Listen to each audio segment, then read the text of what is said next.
My name is Luke Del Priore. If you don't already know me, I am a 19-year-old entrepreneur. I run a multiple six-figure business this year. My brother and I are actually on pace to do about $1 million in gross revenue, and I want to tell you guys exactly how we did this. I'm going to start with the fact that sales changed my life. All right? So you take me, and if you saw some of my previous videos, like the one that I released, the story of a 19-year-old six-figure business owner, you'll kind of see how when I first started my career, I didn't have much skill. I didn't know how to relate to people. I didn't know how to communicate my ideas in an efficient way. And the first thing that I needed to do when I started my own business was I needed to know how to converse properly.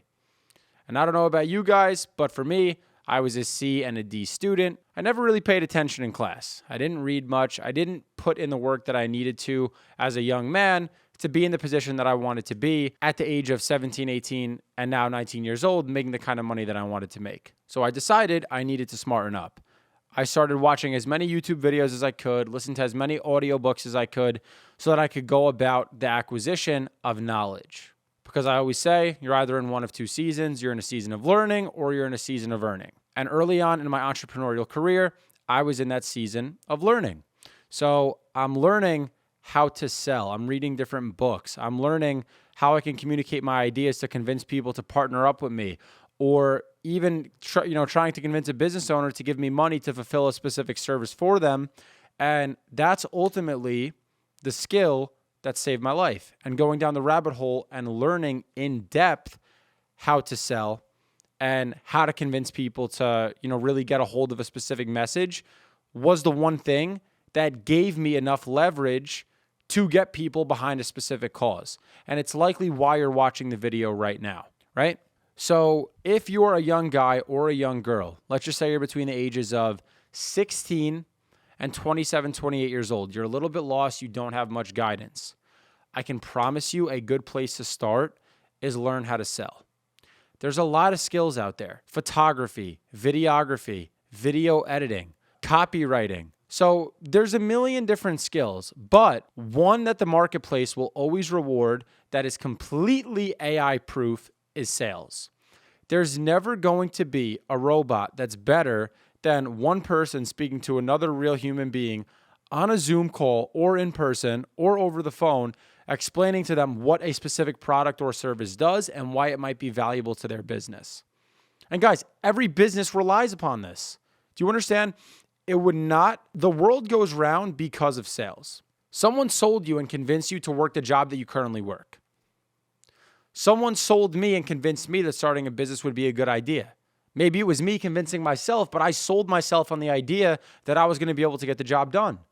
Just like you might have sold yourself on the idea that you're not smart enough to start a company or you don't have the resources that you need. Sales is what goes on between your ears. And if you don't sell yourself, and this is the first sale that changed my life, I sold myself on the idea, even though at the time it wasn't true, that I had what it takes to build a big business. I sold myself on the idea. I said, you know what? Whatever it's going to take to figure this out, I'm going to figure it out. I'm young. Now's the time to get it done. And if I keep working hard as a young guy now, I know that by the time I'm 18, 19, 20, 21, 22 years old, I'm going to have everything I want.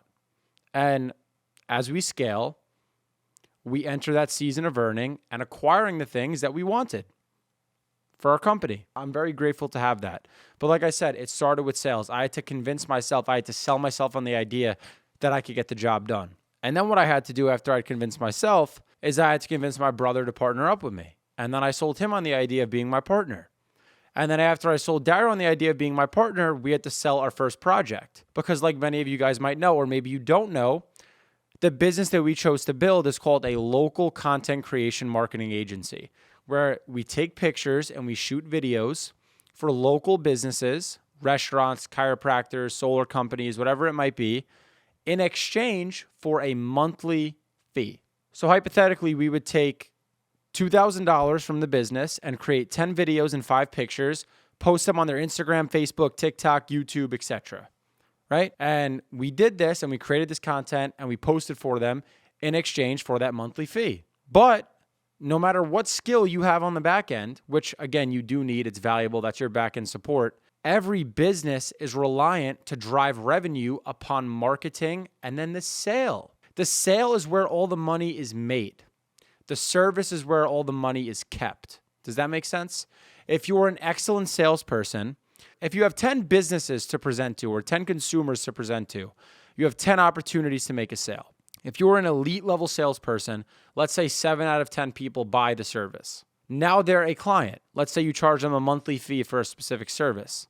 If your service sucks, now you're going to lose the deals, right? So you being an excellent salesperson doesn't really matter because your service sucks. So the reason that Dario and I were able to scale quickly, like I say, is because I became an excellent salesperson and he became excellent at servicing. And then we kind of both bridged that gap of figuring out how to retain clients and give them the best quality experience. Because guys, part of experience, another thing that I need you guys to note as salespeople, you might think, once I sell someone, I get my commission, I'm good. I'm chilling. I sold someone, I made my sale, got my commission, got my check, I'm good. Be the game player and the A player in the company that says, I got my sale, I got my commission, but I want to figure out how to make sure that this person that bought what I sold gets the best possible and quality of an experience as possible. Because if they do, they're going to refer me. And if they like me, I will generate more sales that way. And a lot of you guys are very one-dimensional. Oh, I got the sale, I got the sale, I got the sale. That's not what it's all about. What it's all about is having the right system in place so that when you get the sale, it feeds 3 more. Those 3 more feed 3 more. Those 3 feed 3. And that's how the best organizations are run. So whether you're the owner of the business, you're a sales rep, it doesn't matter. Sales is one of the only opportunities that gives you a real chance to make millions of dollars per year driving money into a business, especially if you get in early on. I'm not saying you're going to make that kind of money if you go work for some massive organization that you kind of already know what the base pay is going to be. You know what the commission is going to be. You could only opt in so many people.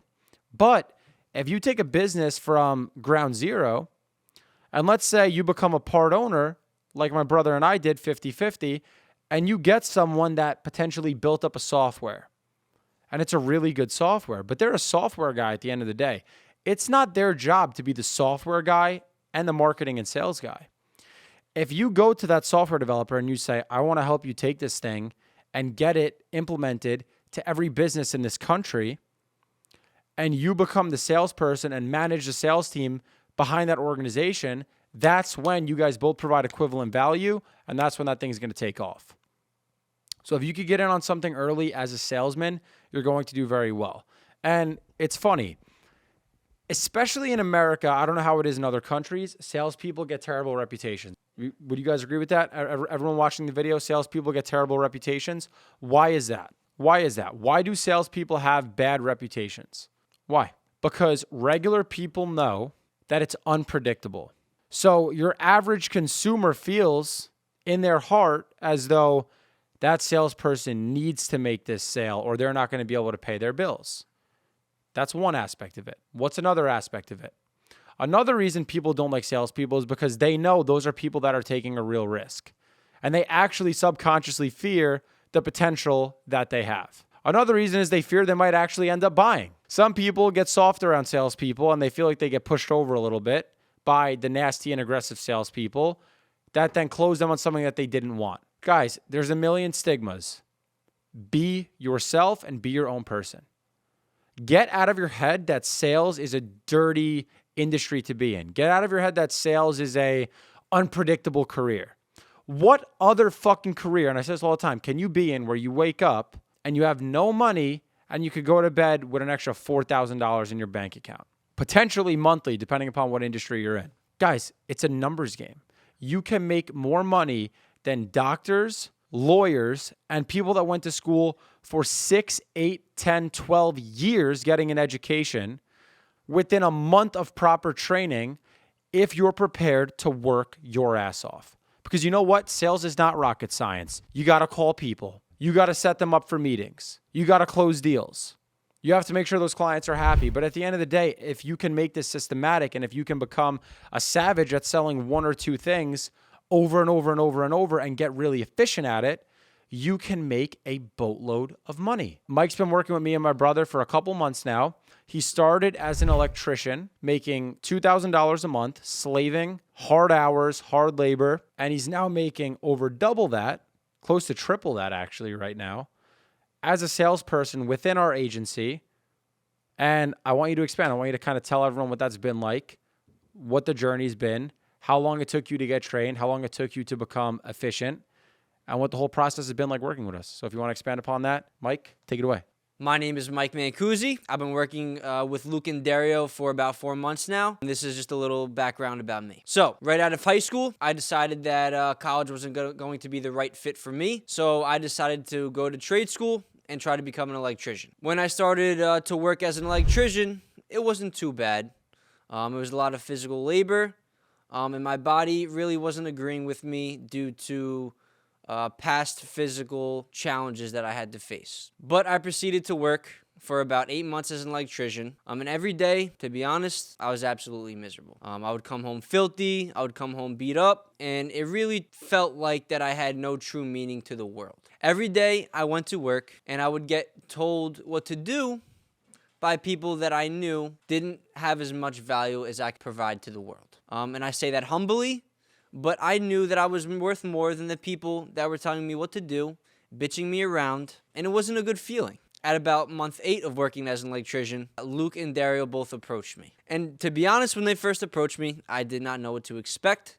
I had no prior experience in sales, and marketing in general. But I trusted in what they had to offer me, and I knew they were both genuine people, and I quit my job and decided to pursue sales with Luke and Dario. Now, just to give you guys a little background on what we do on a daily basis and what my day typically looks like, I wake up in the morning, then we go to the office. We got there at 9 a.m. We call for about 4 hours. Then we do a bunch of sales training for our upcoming Zooms. We do that every day because we obviously always want to become better salesmen. And even though I've been doing this for 4 months, I'm not close to where I want to be. Right? And yeah, that's really just a typical day with the Del Priore brothers. Besides doing that, cold calling and sales training, we do have fun. A lot of people think that running a successful business is extremely serious at all moments during the day, but laughing and having fun is healthy, right? Building a bond with your coworkers and team is extremely important, and Luke and Dario prioritize that over everything. So that's my journey with the Del Priore brothers so far, and it's only up from here. So currently I'm making $5,000 per month in recurrent revenue, and within the next 6 months, I'm on pace to hit $100,000 or more annually. I'm glad I could make an appearance on the little podcast Luke has going on. See you guys soon. So there's Mike giving his little rendition as to what it's been like working with my brother and myself and our company. And that really ties us back to the rest of the video. Sales has not only changed my life, it has changed the lives of people that work within our business. That's just one story. Another guy that works with us, Sal, could come here and he could tell you the same thing. It's real. Whether you guys want to face it or not, it's real. In a couple months, Mike is going to be making more money than the science teacher that held you after class because you fucking blew your nose too loud or because you took too many bathroom trips. Dude, when I used to be in math class, I had a teacher from Howell High School. Actually, I'm not going to name the school. Anyway, I had a teacher from my old high school, and she used to say, Luke, you've maxed out your bathroom trips. You're not allowed to go to the bathroom. For an hour, I had to sit there with a full bladder from a lady that makes $60,000 a year telling me that I'm not allowed to take a piss. That's fucking terrible. And I'm not okay with that. Maybe that's part of why I started a business. Maybe it's because of her. Or maybe it's for another reason. Who knows? But ultimately, it was a crock of shit. I make more money than the principal of that high school currently. So that's the truth. And you could crunch the numbers on that. It's all public information, right? So starting a business can be life-changing. It is, it's pivotal, but ultimately you have to do something that you want to do. If you're someone that really cares about people and you say, I'm a caring person, I'm a giving person, you're the perfect criteria for sales. You care about business owners, you care about consumers, you want them to have a good experience with a product or a service, you sell it to them so that they can get that experience. Great. That's you being a good, caring, loving, and affectionate person. I want to take this back to a little bit of a story time. Because even when I was younger, I always had a knack for sales and I didn't even know it. So what I used to do, unlike all my other fucking friends that played video games, because fun fact about me, I never played video games. I used to play a little bit of Xbox 360, but that was really about it. What I used to do was this. Over the summer, when my friends would go out, I would be in the house and I would get these postcards, right? So I would get an envelope and then I would get a sheet of paper and a baseball card and stamps. And what I would do is I would create a personalized letter. Like, let's just say if you guys follow baseball, you probably know Derek Jeter, right? So I would take a sheet of paper and I would write a personalized letter to Derek Jeter. This is fucking 8-year-old Luke. And I would say, "Hi, Mr. Jeter. My name is Luke Del Priore. I'm a huge fan of yours. I saw your 3,000th hit," whatever it might have been, right? I would give some kind of personalized compliment, compliment their career. And then I would close it with, "If you could do me such a favor and please sign this card for me, it would mean a lot because I'm a big fan." And that's what I would do. And I would package it up. So I would fold it up. Boom. I would put the card in there with a cheap little pen. I would put it in the envelope, seal it off, get the mailing address put on, stamp it, and I would write probably 20 or 30 of these a day. And these were all handwritten to all different baseball players. Now, that was actually the first time I had any idea about a conversion rate, because I would sit there and I'd be like, "Dad, like, what's the point of me writing 20 of these if none of them might answer?" He's like, "Because someone might send you back a signed card." And I'm like, "You got a point." So that was the motivation. I'm like, "Yeah, I want to get a signed card back." And guess what? The first week, I got no signed cards back. But guess what happened the second week? And I would go out to the mailbox every day. I would fucking swing that thing open and look for any mail with my name on it. And I would open that mailbox, and one day, 2 months down the road, after writing these cards, no success, I probably sent 500 or 600 of these cards. They were called TTMs. I see in the mailbox 2 letters with my name on it. And I'm like, "Oh my God, oh my God." I'm waving it around like I just won the lottery. I'm like, "I got a card. I got a signed card." So I fucking ripped it open, and I had signed cards from these baseball players that I would write. And what I did with these signed cards is I either kept them if it was a player that I really liked that I didn't want to get rid of, or on an eBay store that I'd created, I would sell the cards that they signed. And that was my first business. And I probably made like $140. I was like an 8-year-old. So, I mean, not bad. I mean, if I figured out how to create an eBay listing, I figured out how to write the cards. Obviously, my dad helped me with some of that. But yeah, that's just, it goes to show that if you're willing to go through enough rejection and enough no's, you're going to find the right people that say yes. And the right people that say yes will pay the bills, and they'll pay the bills a lot more efficiently than all the no's that you're going to get. Fuck the no's. All that is noise. I'm not worried about someone that says no to me. And I'm talking currently within the business today. I hear no all day. My sales guys hear no all day. Every single no that we hear brings us closer to the next yes. And the next yes brings us closer to the next yes. And so on and so forth. And that's the nature of the beast. That's the beauty of the business, right? Especially when we deal with outbound sales, we're reaching out to people that have no idea about our product or service. Entrepreneurship is a risk. Entrepreneurship is scary. But if I open up a restaurant, let's just say, I'm not going to go stand on a street corner and say, "Come into my restaurant, come into my restaurant." I'm expecting there to be traffic and people that come in and that flow through if I market the business correctly. It's not like you're directly selling anything because they're buying into the experience. They're going there themselves. But if you're in a direct sales business where these people don't know about you, like let's just say you're trying to sell video editing to a creator, you need to take the time of the day to reach out and say, "Hey, I took a look at your account. Here's what I do. Here's why I want to make your page better. And here's how I might be able to help you." In direct sales and in outbound sales, reaching out to people that don't know about your shit, that is daunting. They've shown no level of interest. None. You're reaching out to them cold, hoping that they have a level of interest.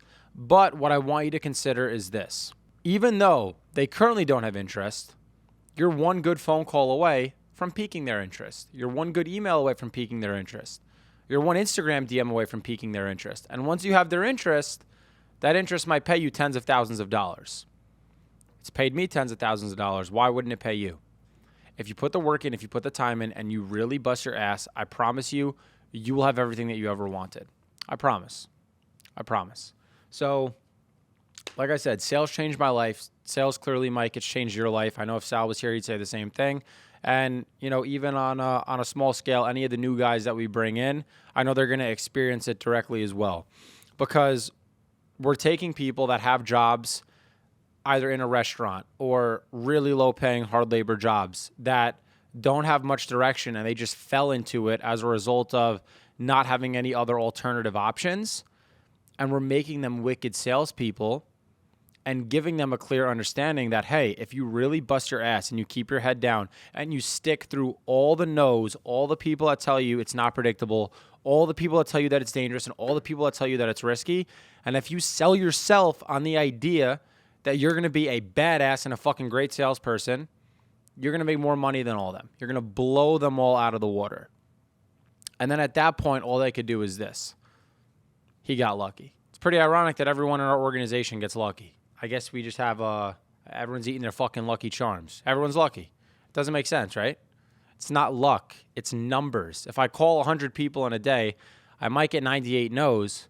But if I get 2 yeses and one of the yeses shows up to a Zoom call, and then I close that deal on that Zoom, I made more money that day than you'll make in a singular month.